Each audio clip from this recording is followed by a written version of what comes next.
Assalamu alaikum. Welcome to another video lecture of biochemistry. Our topic is digestion and absorption of carbohydrate. So, what is digestion?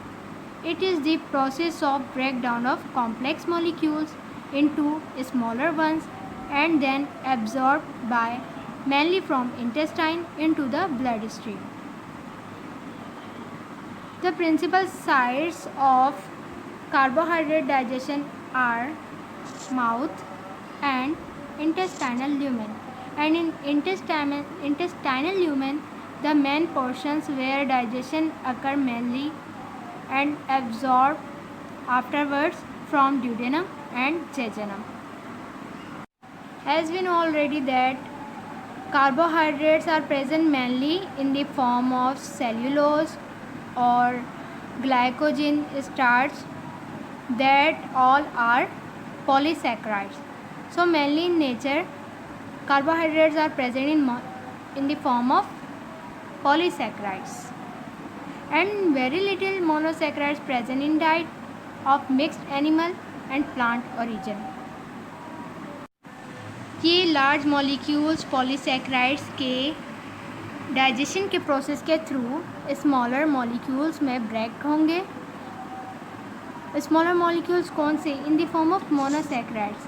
Larger molecule की enzymatic catalytic reactions के through break down होगी and then they convert into monosaccharides and then in the form of monosaccharides like glucose, galactose, fructose, they will be absorbed into the blood. Enzyme needed for degradation of most dietary carbohydrates are primarily disaccharidases and endoglycosidases.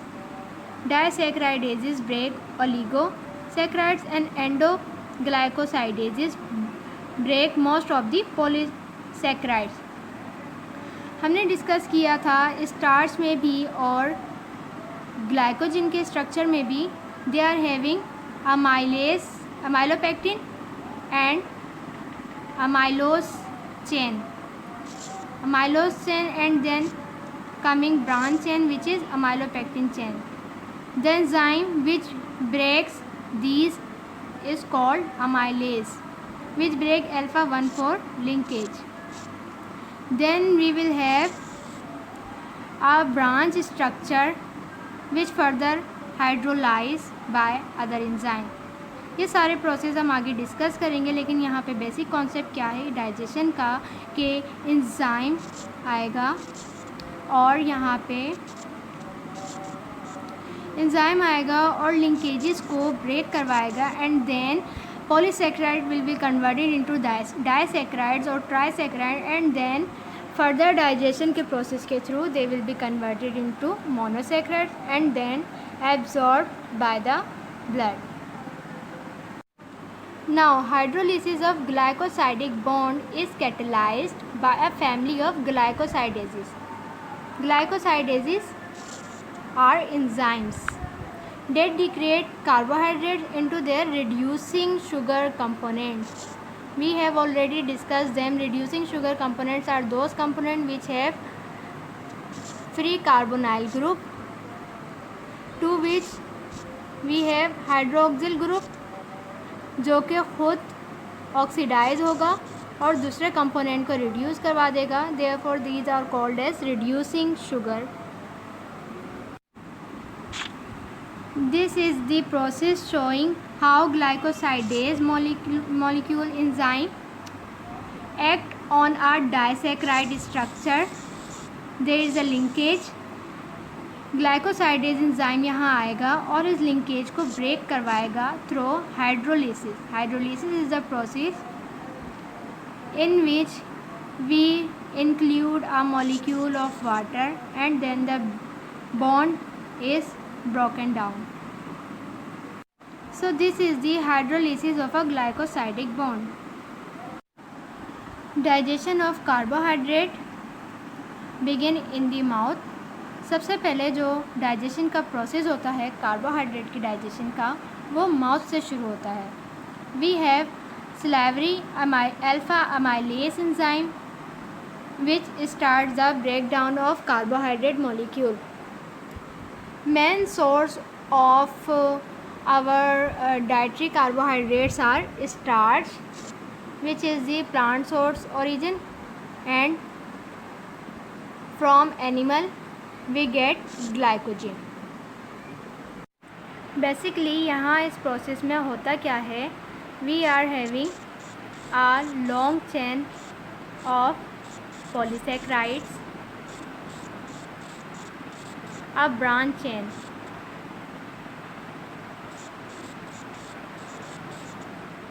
इस तरीके से ये chain continue रहती है.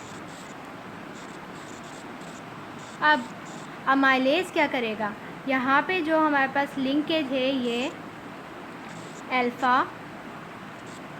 1,4 linkage है, और ये जो लिंकेज है ये अल्फ़ा 1,6 लिंकेज है. अब अमाइलेज एंजाइम क्या करेगा, इस पॉलीसैकेराइड स्ट्रक्चर को यहाँ से इसके ब्रेक डाउन करवाने स्टार्ट करेगा. अल्फ़ा 1,4 लिंकेजेस को ब्रेक करवाएगा salivary alpha amylase enzyme, and then ये स्ट्रक्चर हमारे पास रह जाएंगे बाकी. Then it will further hydrolyse by other enzymes. So during mastication, salivary amylase acts briefly on dietary starch in a random manner. जैसे starch पे mechanism होगा वही मैकेनिज़्म ग्लाइकोजन पर भी होगा, क्योंकि they both are having similar structure, but glycogen having more branch than starch. In a random manner, breaking some alpha 1,4 bonds and convert it into a mixture of smaller branch oligosaccharides. Polysaccharide की chain convert हो जाएगी oligosaccharides में जब यहाँ पे alpha amylase work करेगा और alpha 1,4 linkages को ब्रेक करवाएगा. Carbohydrates digestion halts temporarily in stomach as high acidity inactivates alpha amylase. Alpha amylase की एक्टिविटी बेसिक पीएच पर होती है, तो जब स्टमक में ये enzyme in the attach with dietary carbohydrate, जब ये स्टमक में जाएंगे तो स्टमक की पीएच होती है acidic which is low pH.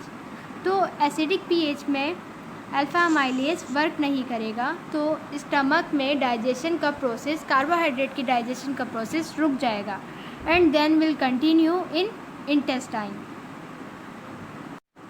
This is the image showing degradation of dietary glycogen by salivary or pancreatic alpha amylase.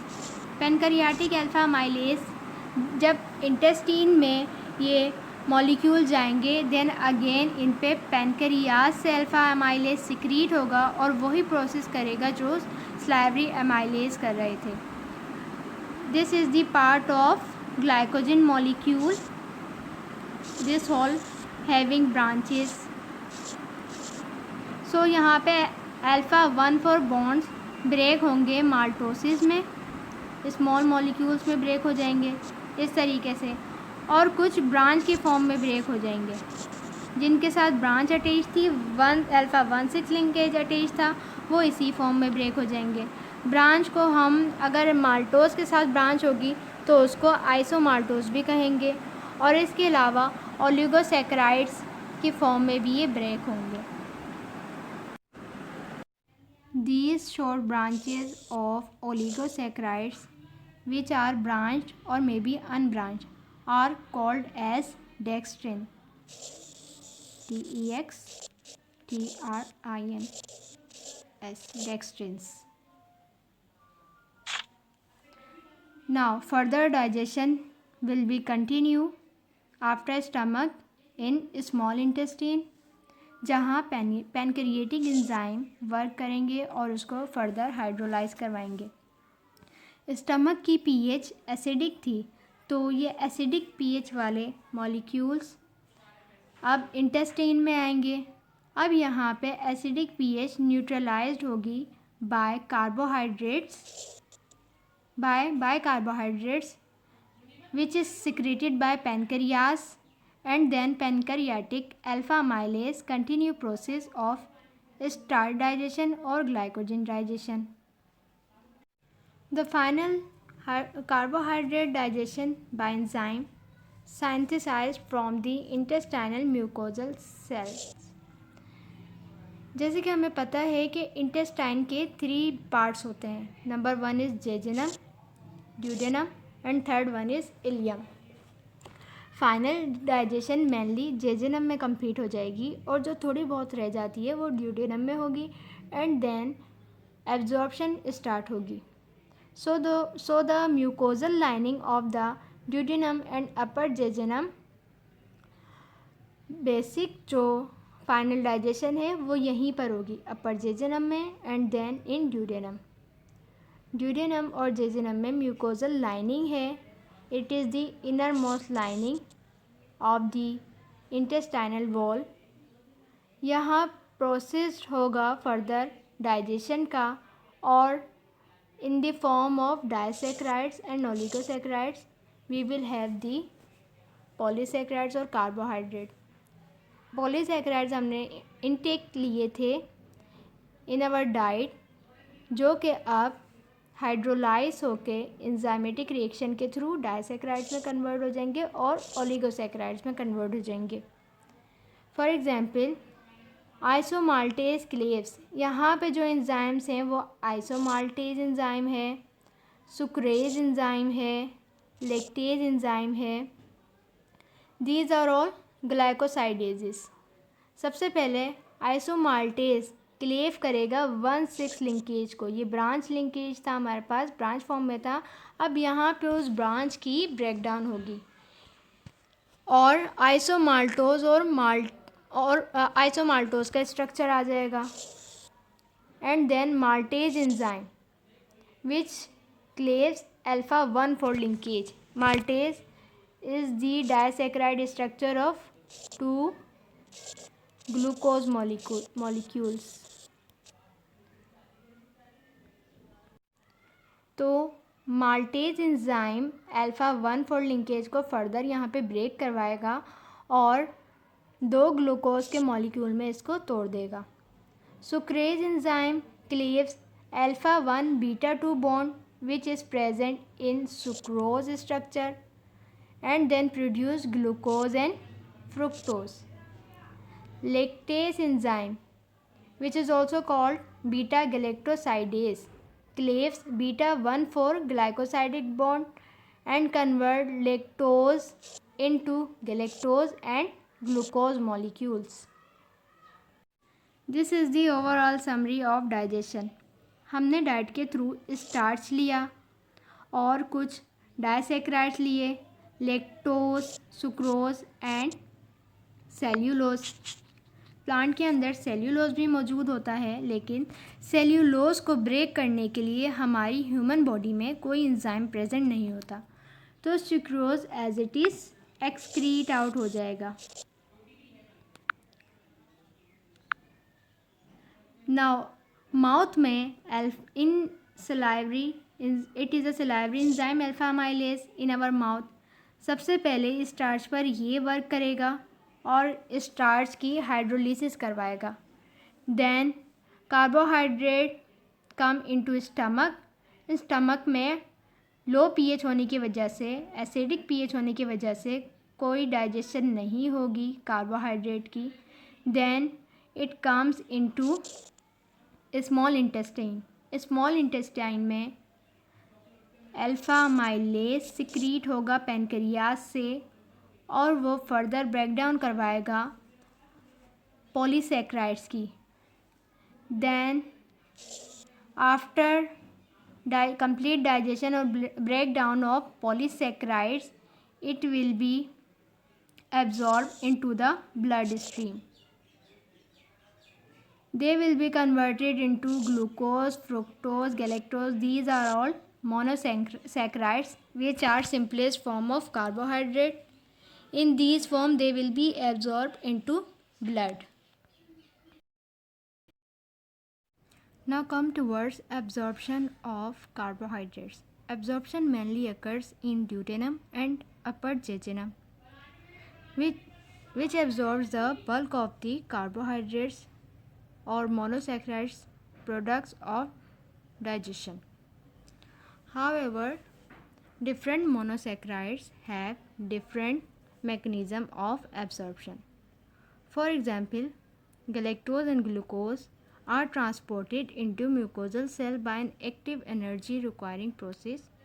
It is like active transport, and that involves a specific transport protein.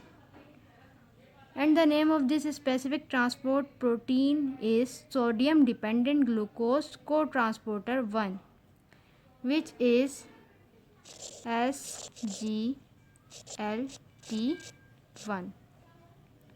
Requires a concurrent uptake of sodium ions, and fructose uptake requires a sodium independent monosaccharide transporter.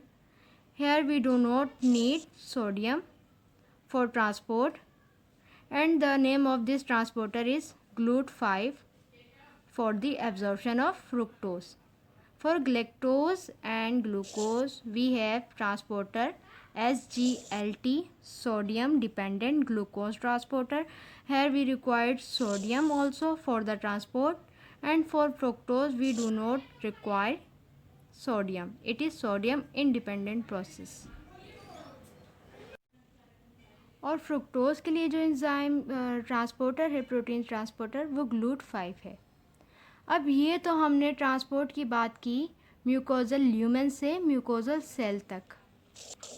अब cell से further ये absorb होंगे into the blood stream.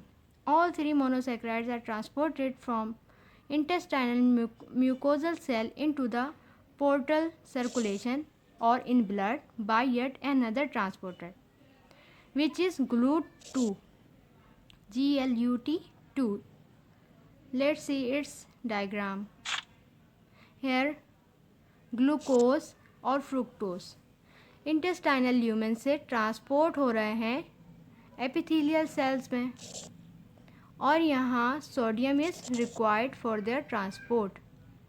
The protein transporter is SGLT1. अब glucose epithelial cell में आ गया. Glucose या galactose दोनों का सेम मैकेनिज़्म है. अब यहाँ से GLUT2 ट्रांसपोर्टर के थ्रू ये पोर्टल ब्लड में चले जाएंगे, ट्रांसपोर्ट हो जाएंगे.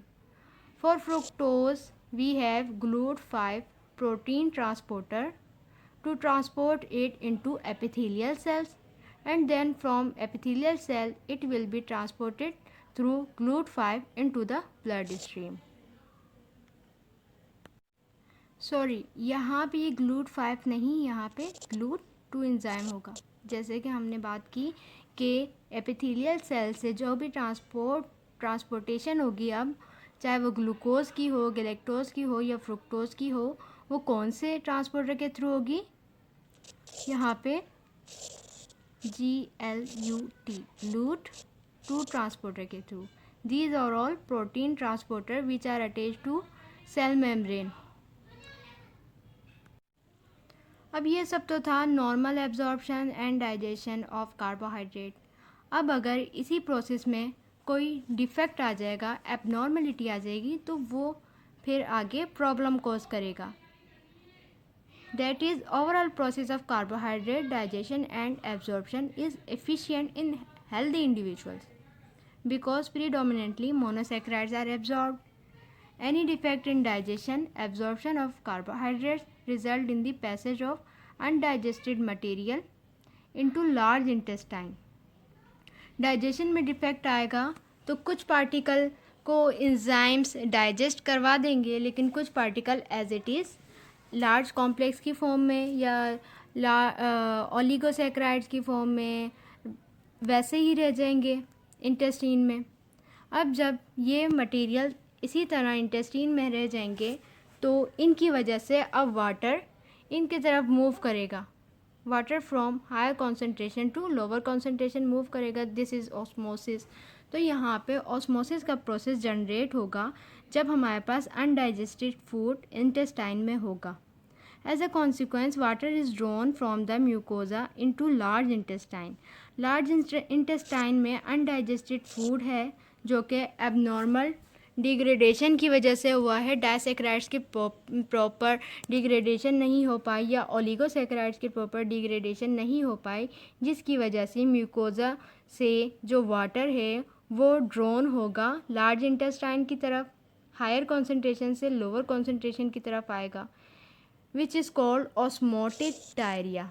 और ये कंडीशन क्या कॉज करेगी? डायरिया कॉज कर देगी।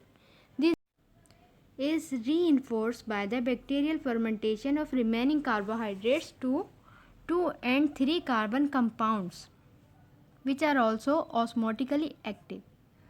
अब यहाँ पे डाइसैकेराइड्स की कंप्लीट ब्रेकडाउन नहीं हुई थी, जिसकी वजह से वो मोनोसैकेराइड में कम्प्लीटली कन्वर्ट नहीं हो पाए थे और सिर्फ मोनोसैकेराइड की फॉर्म में ही कार्बोहाइड्रेट एब्जॉर्ब हो सकते हैं इनटू द ब्लड। अब यहाँ पे जब इनकी एब्जॉर्प्शन ठीक तरीके से नहीं हो पाई, डाइसैकेराइड अपनी इसी पोजीशन में है, तो अब यहाँ पे बैक्टीरिया एक्ट करेंगे। जैसे कि हमें पता है हमारे इंटेस्टाइन में और हमारी बॉडी के डिफरेंट पार्ट्स में बैक्टीरिया प्रेजेंट होते हैं। These are helpful for our health.